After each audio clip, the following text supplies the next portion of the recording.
안녕하세요. 저는 중부대학교 학생성장교양학부의 신현정입니다. 오늘 이 시간에는요, 우리는 왜 대학에 가는가에 답하라 세 번째 시간입니다. 오늘도 여러분과 함께 대학, 큰 배움이 어떤 것인지, 우리가 꿈꾸는 대학은 어떤 곳이 돼야 될 것인지에 대해서 같이 한번 고민해 보시겠습니다.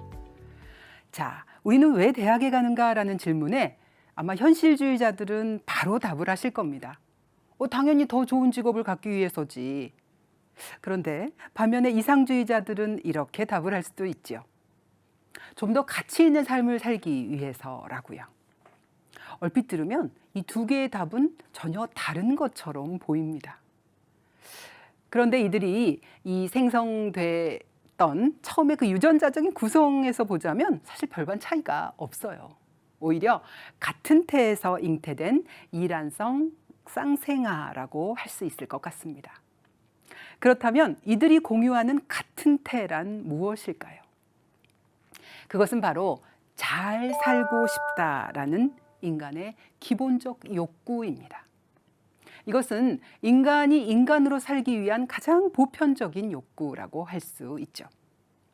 제가 지난 강의에서도 말씀을 드린 것처럼 우리가 눈을 감고 바다를 건너는 그런 무모함에서 벗어나고 싶은 것도, 그리고 포스트 휴먼이라는 새로운 시대의 근원적 물음에 답해야 한다라고 강박증을 느끼는 것도 실제로는 다 같은 욕구에서 저는 비롯된 게 아닌가 싶습니다.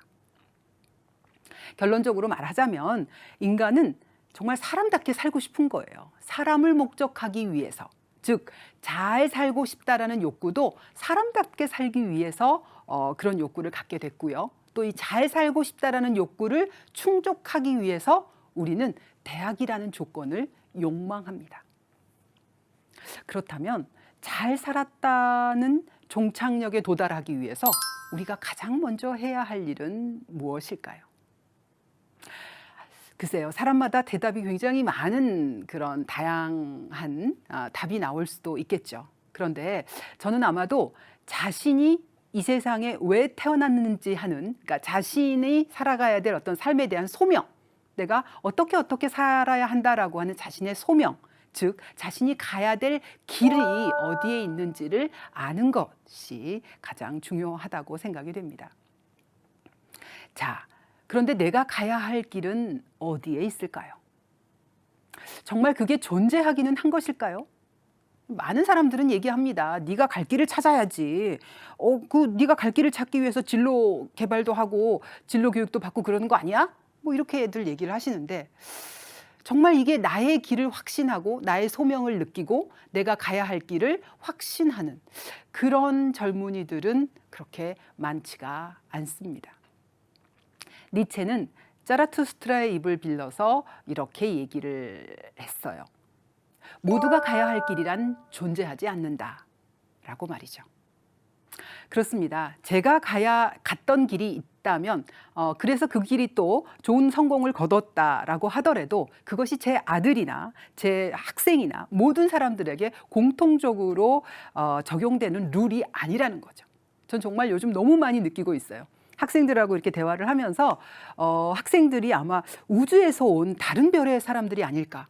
언어도 저랑 사용하는 언어가 굉장히 제가 아무리 많이 노력을 해도 학생들과 저의 그 용어의 차이는 약간 비슷한, 이게 서로 한국말을 쓰는데 정말 같은 한국말을 쓰고 있는 걸까? 라고 생각할 정도로 우리는 다른 길을 가고 있는 다른 별의 존재와 같은 느낌을 갖습니다. 우리 인간은 과거에서부터요, 이 세계를 규정할 수 있는 단 하나의 진리라는 텍스트를 찾아서 수천 년, 어쩌면 수만 년을 헤매왔을지도 모릅니다. 그럼에도 우리가 아직 그 절대적인 진리를 발견하지는 못한 것 같아요. 어쩌면 앞으로도 그것은 영원히 풀리지 않는 수수께끼로 남을 수도 있습니다. 왜냐하면 우리가 그 신비를 푸는 날에 우리는 이미 인간이 아닌 신의 반열에 올라 있을 테니까요. 자신의 길을 찾는다는 것은 사실은 자신의 삶의 태도를 결정한다는 것입니다. 자신에게 있어 가장 중요한 것이 무엇인지를 결정하고, 그리고 나의 삶 속에서 그것을 실천하는 태도, 이러한 태도는 지구상에 인구 수만 명이 존재하는 만큼 제각각일 수 있습니다. 그러므로 태도는 자신의 자화상을 그리는 하나의 행위일 수 있죠. 철학자이자 프린스턴 대학의 교수 피터 싱어의 저서 물에 빠진 아이 구하기에서는 다음과 같은 질문이 등장합니다. 시청자 여러분들도 같이 한번 답을 해보시면 어떨까 싶네요. 여러분이 출근하는 길에 작은 연못이 하나 있습니다. 무더운 여름날에는 가끔 아이들이 연못에 들어가서 첨벙첨벙 이렇게 물장구를 치면서 노는 것도 볼 수가 있죠. 어느 날 아침입니다. 그 연못을 지나가다가 한 아이가 물에 빠진 것처럼 허우적허우적 대는 것을 발견했어요. 만약 당신이 아이를 구하기 위해서 물에 들어간다면 당신은 어쩌면 며칠 전에 산 새 신발을 더럽힐 수도 있고요. 그리고 또 새로 산 여러분의 새 옷, 새 양복일 수도 있나요? 이런 것들이 진흙투성이가 될 수도 있어요. 또 그러다 보면 회사에 지각을 하겠죠. 그렇더라도 당신은 그 아이를 구하시겠습니까? 아마 대부분의 사람들은 당연히 그래야지, 애가 물에 빠졌는데 라고 답을 하실 거예요. 사람이 죽어가는 마당에 그깟 새 구두, 양복 그런 거 망가지는 게 뭐 그리 대수냐 이렇게 생각하실 수도 있죠. 그런데 실제의 경우 많은 사람들은 그 아이를 구하지 않을 수도 있습니다. 자, 한번 생각해 볼까요? 우리들은 우리들의 삶에 그다지 중요하지 않은 물건 혹은 사치품을 들여놓는 일에는 돈을 이렇게 쓰는 것을 별로 아까워하지 않으면서도 사실 우리가 구호단체에 기부하는 일에는 정말 인색하기 짝이 없다라는 생각이 들어요. 사실 다른 사람들한테 이렇게 얘기를 하지만 저 자신도 제가 이렇게 저의 옷을 구입하는 의류를 구입하거나 또 이렇게 신발을 구입하는 데 쓰는 비용만큼 제가 기부단체에 기부를 하고 있느냐? 절대 그렇지 않습니다. 만약 싱어의 지적대로라면 어쩌면 지금 우리는 우리가 구할 수 있는 아이들을 죽게 내버려 두고 있는 것인지도 모르죠. 어떤 이들은 말할 겁니다.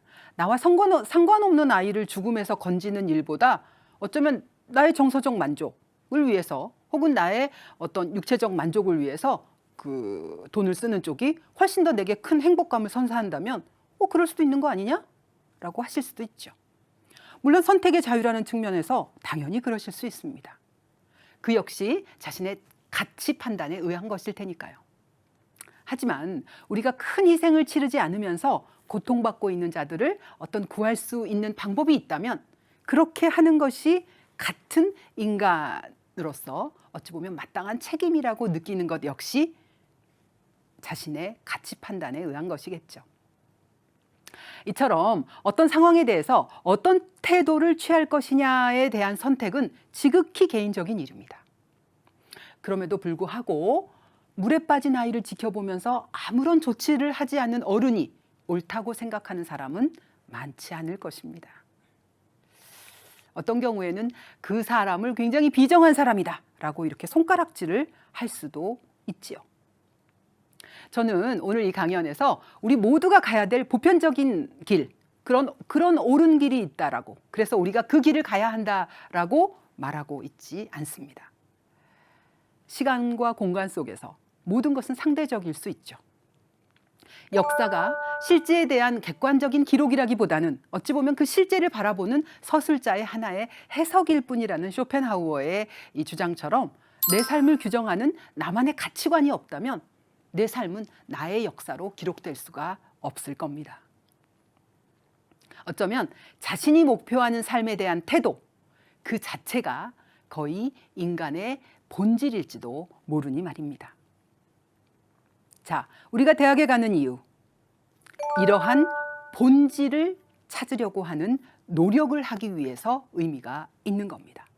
고등학교 때까지 그런 귀납적 지식을 배우고 그리고 선험적인 지식들을 내 몸 안에 집어넣고 하는 것에 만족하셨다 그러면 이제 대학이라는 곳에 가서 해야 될 일이 뭐냐? 그것은 바로 나의 삶의 가치관, 내가 갈 길을 스스로 규정하는 확신을 얻기 위한 노력을 하는 과정이 이 대학에서 가장 의미 있는 경험이 아닐까 싶습니다. 자, 여러분. 대학생이 되셨나요? 앞으로 대학에 가실 건가요? 한번 생각해 보십시오. 대학에서 여러분이 갈 길을 정하지 못한다면, 대학에서 여러분들의 행동 양식을 정하지 못한다면 여러분들은 평생 생각하는 대로 살지 못하고 사는 대로 생각하게 될 것입니다.